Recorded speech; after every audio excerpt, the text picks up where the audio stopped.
Pour une poignée de reviews, podcast de théorisation et de réflexion, de review et de critique.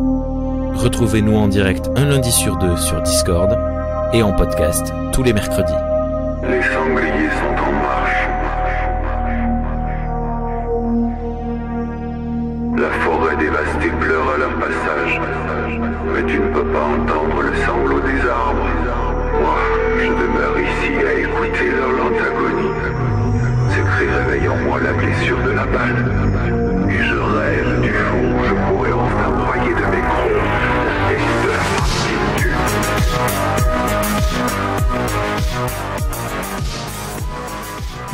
Bonjour à toutes et à tous et bienvenue dans cette nouvelle émission de Pour une poignée de review, le podcast à review thématique. 2019 a été l'année de lancement du podcast Pour une poignée de review et la continuité de Star Trek pour les nuls. 2020 venant à débuter, il est temps en fait de faire un petit très rapide bilan des premiers mois du podcast. Nous avons donc lancé Pour une poignée de review au mois de mai, avec divers concepts d'émissions.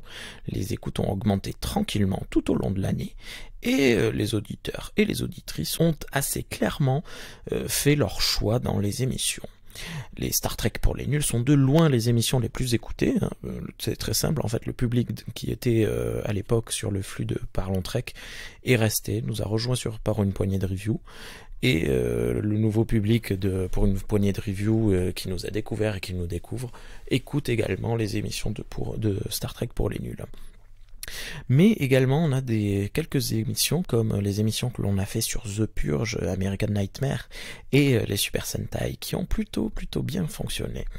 À l'inverse, vous avez pu voir disparaître certains concepts comme les bilans du mois dans lesquels je lisais, résumais et donnais un avis rapide sur tous les films que je voyais, ainsi que les émissions musicales qui ne vous ont pas plu. Mais bon, apparemment, il va se passer des choses dans le monde du podcast sur la musique, donc c'est pas trop grave.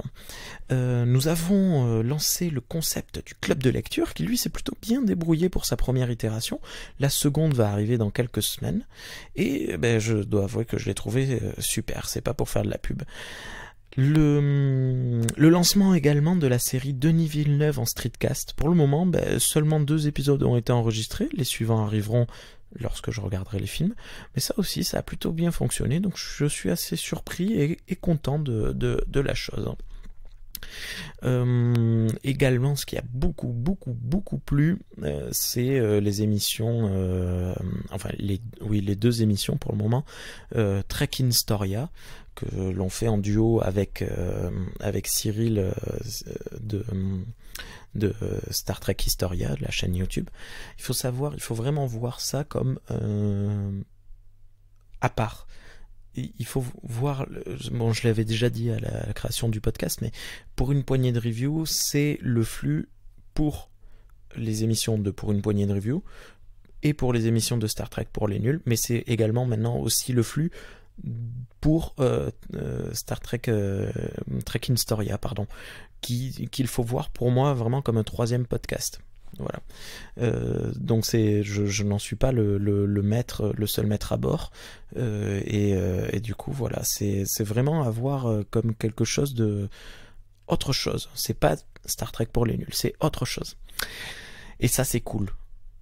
Pas parce que c'est moi, mais parce que c'est Star Trek et qu'il faut parler de Star Trek, c'est bien. Allez-y. Donc si vous voulez lancer vos propres podcasts sur Star Trek, faites-le, lancez-vous, c'est génial, parlez-en autour de vous, on n'a pas besoin de légitimité, il n'y a pas que nous au monde, faites-le.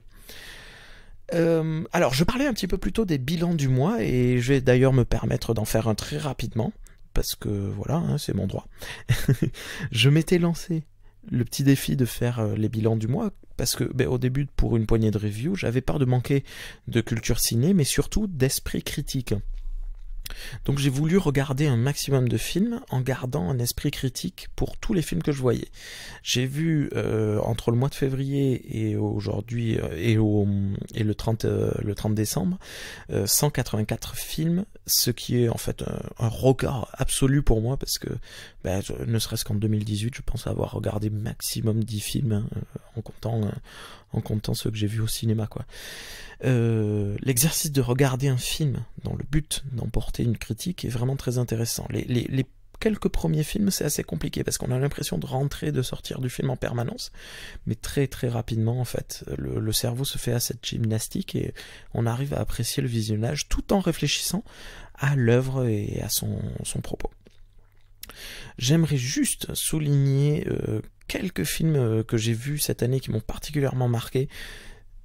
Sur les 184, il y en a beaucoup qui m'ont beaucoup plu. Les trois quarts m'ont beaucoup plu. Il y en a 3-4 que je n'ai pas apprécié, mais c'est tout. Et le reste du temps, soit c'était moyen plus, soit c'était bien.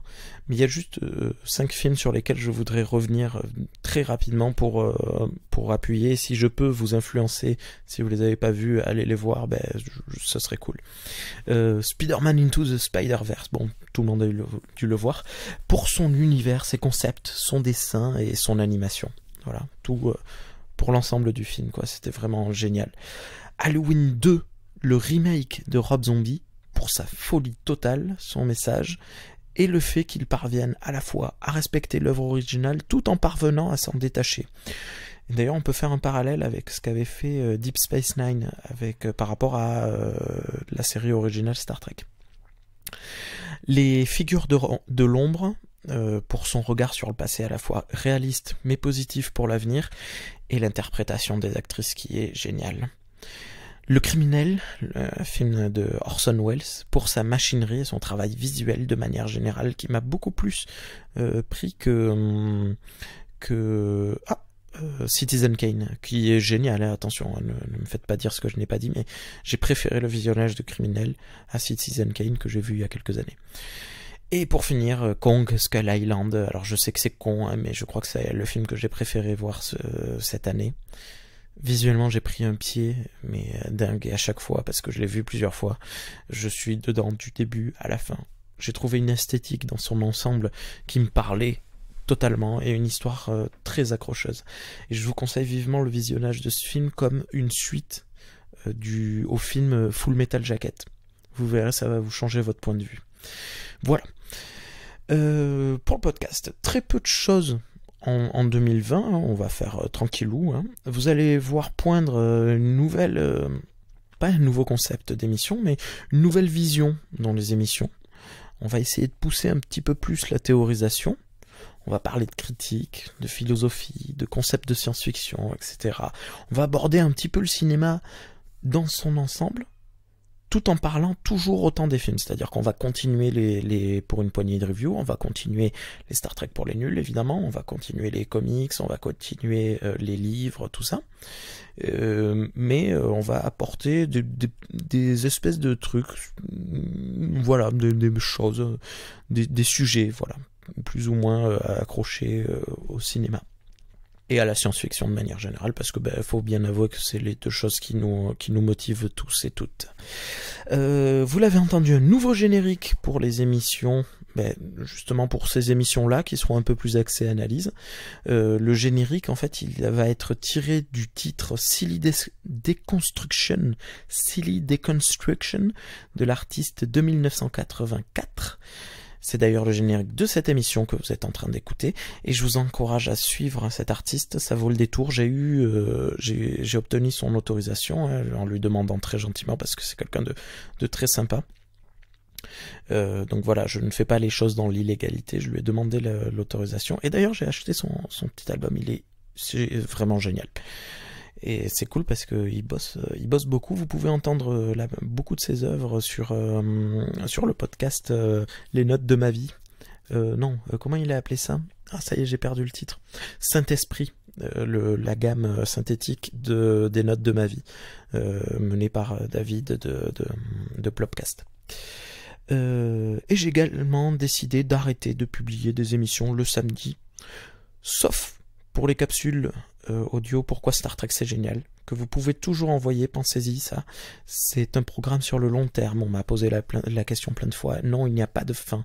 J'ai lancé ça en fin d'année 2019, mais il n'y a pas de date. Vous envoyez la capsule, on en a quelques-unes là, je crois qu'il y en a 2 pour le moment qui vont arriver. On m'en a promis une autre, une troisième. Donc voilà, comme je le disais, il n'y a pas de légitimité. Vous avez juste à vous enregistrer, à dire pourquoi Star Trek c'est génial selon vous. Vous vous enregistrez, vous m'envoyez ça par mail. Vous pouvez m'envoyer un petit message personnel avant. Vous pouvez me poser des questions. Tout est ouvert. Je suis là pour ça. Il n'y a vraiment aucun souci. Ne vous en faites pas. N'hésitez pas. Voilà, donc ces émissions-là, ces capsules audio, en fait, c'est réservé à vous, les auditeurs, les auditrices. Donc, pour vos capsules, pourquoi Star Trek c'est génial, c'est le samedi. Mais tout le reste ne sera diffusé que le mercredi. Voilà. J'ai pris cette décision parce que ça devenait un peu n'importe quoi, surtout en fin d'année. Là, j'hésitais à faire les rediffusions de Star Trek pour les nuls. Ça, c'est fini. Il en reste plus qu'une seule rediffusion d'ailleurs, qui va arriver à la fin du mois de janvier. Non, à la fin février. J'en diffusais plusieurs par semaine, machin. Ça a commencé à faire du n'importe quoi et j'ai peur de vous saouler. Donc voilà. Donc on reste sur une émission tous les mercredis ou presque, parce qu'on risque de ralentir après mars. Ça risque de passer à une émission toutes les 2 semaines, mais ça je vous tiendrai au courant. Je pense faire en sorte à ce que ça reste une par semaine. Par contre, toujours les lives une semaine sur 2, le lundi soir. Ou le mardi soir. Ça va changer peut-être ça aussi, mais ça pareil, je vous tiendrai au courant. Voilà, très peu d'annonces pour ce début 2020. On garde le cap et le rythme tranquille dans lequel on est habitué depuis 2 ans qu'on existe avec Star Trek pour les nuls. Au mois de mai, ce sera nos 1 an. J'ai rien de prévu les 1 an du flux pour une poignée de review. J'ai rien de prévu de spécial. Je pense pas qu'on fasse quoi que ce soit de spécial, mais on continue le boulot. Je vous souhaite à toutes et à tous une très très très bonne année 2020. La santé, la joie, la prospérité. À très bientôt et n'oubliez pas, les sangliers sont en marche.